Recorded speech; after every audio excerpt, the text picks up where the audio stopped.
So the next ones on my list, we've got two Belisha beacons, pins 12 and 13, and there are the Belisha beacons there.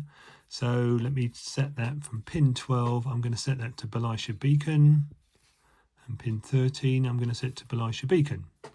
There we go, we've got two Belisha beacons now flashing away. Again, we've got brightness sliders, and I'll explain these bits in a sec. So that's it. So those Belisha beacons will deliberately blink out of phase because it looks a bit fake if the things blink identically at the same time. So two Belisha beacons. So all the ones we've done so far, the traffic lights and the Belisha beacons are all automatic. We don't have to change anything about those whatsoever. So if we now look at our little screen again, we can see that now what they pin 12 and 13 are now BB, Belisha beacons. And again, the little circle next to it is being filled in when they are actually active. Okay, that's good. So next up is now we're going to have to add some extra information in. So let me just pause this here. Okay, now I'm going to enter my first timed operation.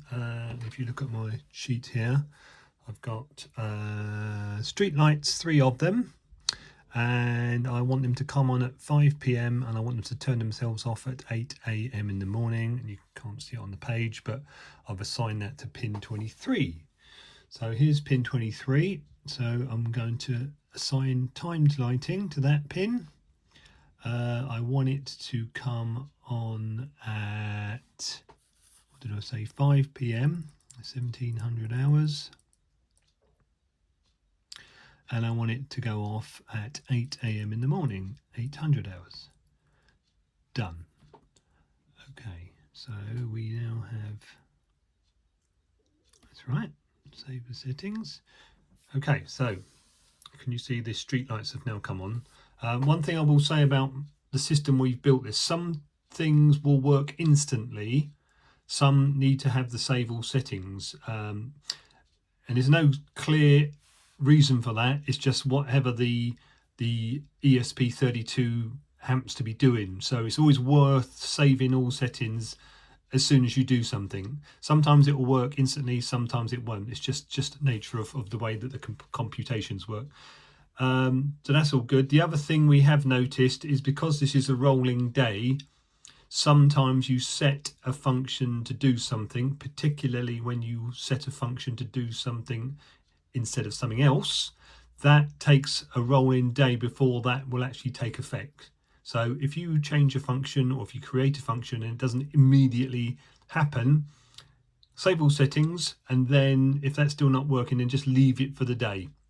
In extreme cases, you may just have to reboot and then it will find its way back, as it were. So we've set that time lighting on there. The next one I have here is for the police car, which is just a frame just there.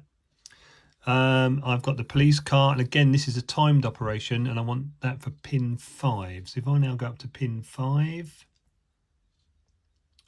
which is there, I want it as a emergency vehicle, and I've got two options here. I've got a heritage emergency vehicle, so that's a sort of slow blue flashing light from sort of old days, Sweeney type thing, and I've got the modern strobe thing, which is obviously much more sort of in your face. So let's choose the heritage version. And again, we're just going to pick some times here. So I am going to let that light come on at 8:30 in the morning for no particular reason.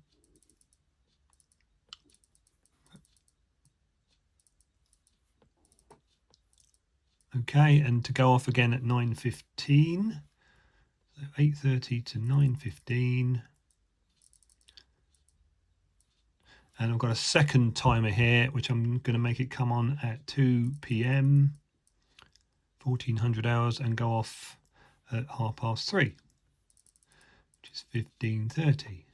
15:30. There, done. Also, we've got here, you can see it in the picture frame, we've got these vehicle groups, and basically what that enables the lighting to do is that if you want to have 2 flashing lights on a vehicle, if you put them in the same group, they will flash completely in synchronization with each other. But if you've got 2 different vehicles, you might want those to not flash in sequence because it would look a bit odd. So you can, and there's 4 different groups. So you could have 4 emergency vehicles and all the flashing lights would be completely out of synchronization with each other, which would be quite nice. So I'll save that. Now, out of interest, the emergency vehicle we just set up, the timing I've done for that is now outside the scope of what the real time is. It's now 7 p.m. according to my screen up here. But in, I think, almost every function we've come up, we've added these 3 sort of maintenance modes, as it were. You can turn the light on no matter what's happening. You can turn it off and it will never come on no matter what happens. Or you have what it's in now, which is auto mode, so it'll only come on when the timing matches. So in theory, if I hit the on button, right, the flashing lights just come on. So that just tells me it's working, basically. So I want to put it into auto mode because that's obviously what it will do when it starts flashing. Okay, that's cool. Let's have a break. So I've set up the welding as well. So my police light will come on at 8:30, which we've just sent it, and it's now 7. It's now 8 o'clock. Street lights have gone off. So at 8:30, the police car light should come on. There we go.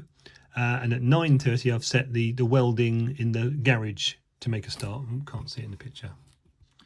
Now we've done the welding so that it tries to sort of be a bit more realistic, in that, you know, when you weld, you don't weld continually for hours on end. So it's a bit of a sporadic thing, which was deliberate. Okay, that's cool. So that's now working, and now I've only got 2 more pins left to assign.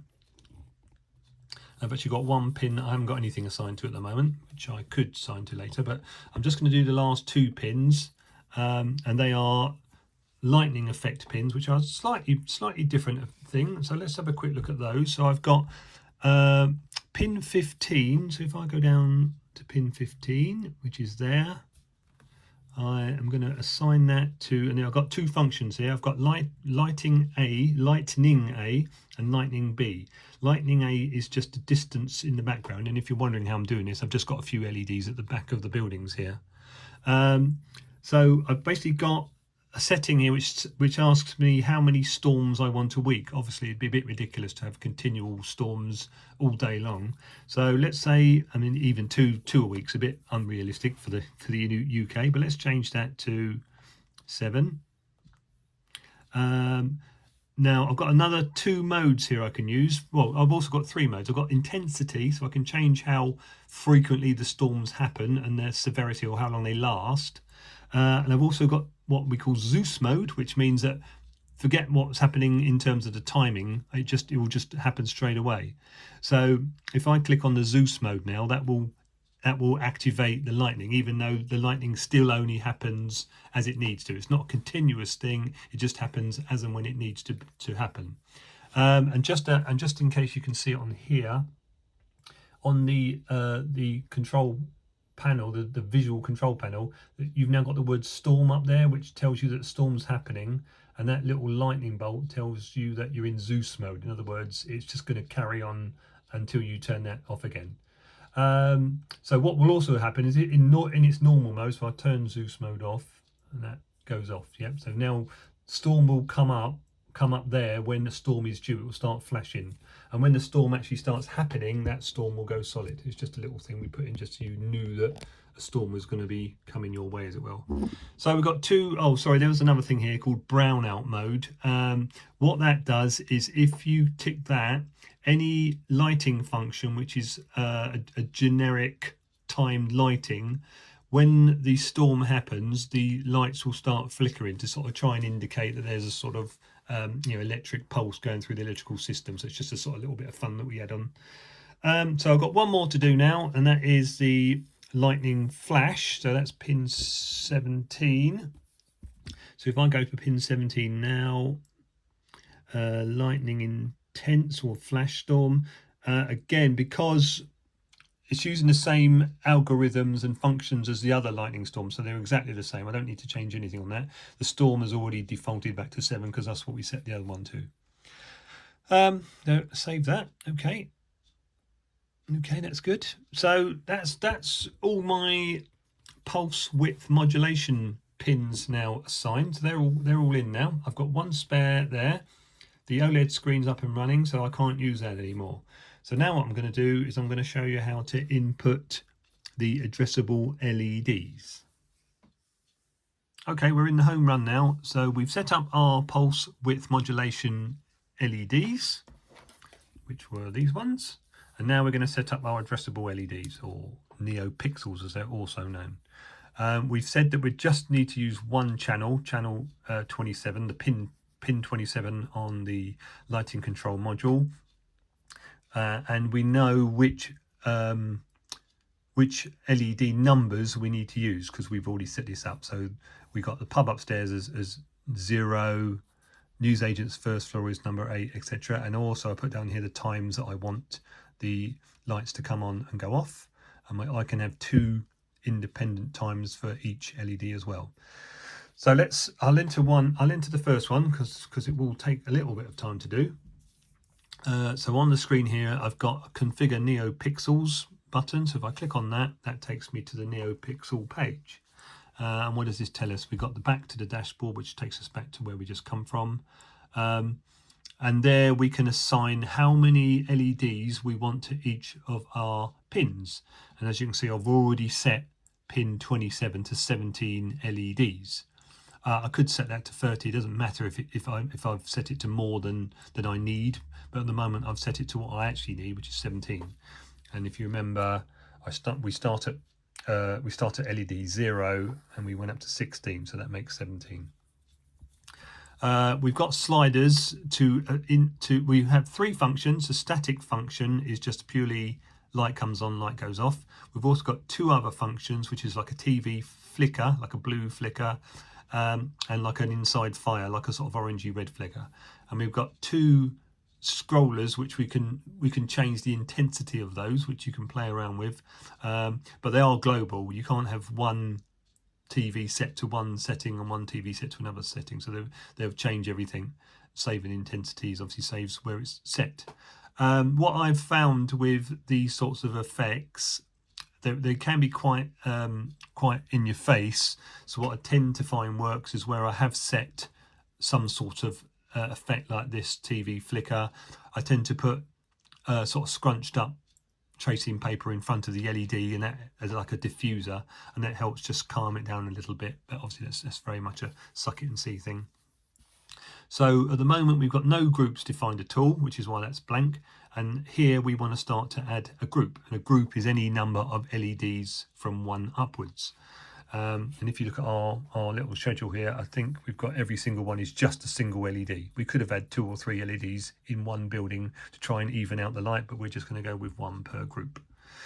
So we want to give that group a name to start with. So on my sheet, my first LED number 0 is the upstairs pub. So I'm going to give this a name of pub upstairs. I want the range to be 0 to 0 because it starts at LED 0 and it ends at LED 0. Pick a colour because it's an upstairs. It's going to be a bedroom or something. I'll just pick some sort of warmish yellow colour like that. Brightness, I'm going to tone the brightness down because it may be a little bit too much. The timings on my sheet here, I want it to come on at 5 o'clock and I want it to go off at 11:30. So we're trying to introduce a little bit of randomness. So if I did 17:07 and I want it to go off at, I said 11:30, so let's go with 23, anything we want, 23:41. Okay, and then we create that group. Okay, so now you can see a group's been created. It's called Pub Upstairs. Is on pin 27. The LEDs that are going to light up are 0 to 0.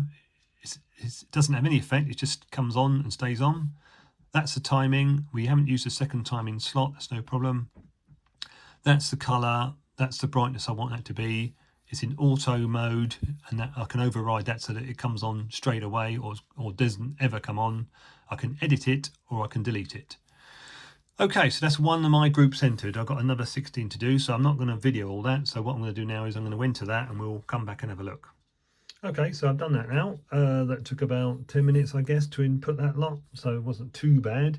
So if you look at my defined groups now, I've now got 17 defined groups, which is right, because that's how many pins I've assigned to pin 27. Sorry, how many LEDs I've assigned to pin 17.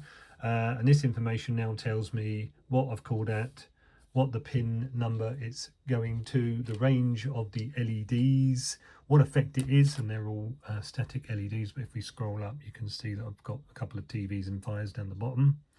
The timing, when they come on, when they go off, what colour and brightness I've currently set the LED to, what the mode is. It's automatic at the moment, so that basically means that they just come on with the timing. I can edit it if I want to change something, and I can delete them if I want to delete them. And that's it. So that's pretty much it now. So what I'm going to do is I'm just going to make a bit of space.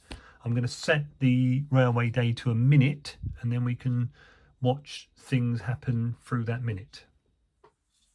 Okay, so now everything's starting to happen. I've set the railway day to 1 minute time, so it's 7 AM at the moment.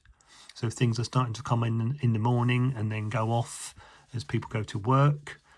Shops are starting to open. It's now 11 AM. Banks open. Not much is happening at the pub at this time. So it's now 2 PM in the afternoon. So shops are still happening. It's now 4 PM. So houses are starting to come on. Shops are starting to go off. It's now 8 PM. Little fire flicker in the hotel, little TV flicker in the house. It's now 11 AM and people are starting to go to bed. It's now midnight, so only thing open really is the cop shop. Okay, I hope that's been useful. It's just, we spent a lot of time getting this right, me and my brother, so we're quite proud of it. And we're very early on in deciding how we're going to deal with it. My brother's going to be attending a few model railway shows just to get a vibe for things, so we will put those on our Facebook page when he intends to be going places. So if you want to come along and have a look, please do. We've also built a version of this for railway signalling, and if you watched any of my earlier videos from several years ago, we've done something similar with that, where it's much more configurable than what we did in the past, and you can use your phone to change various settings and stuff like that. Anyway, I hope this has been helpful, and I hope you like what we've done, and we look forward to seeing you in the future. Cheerio.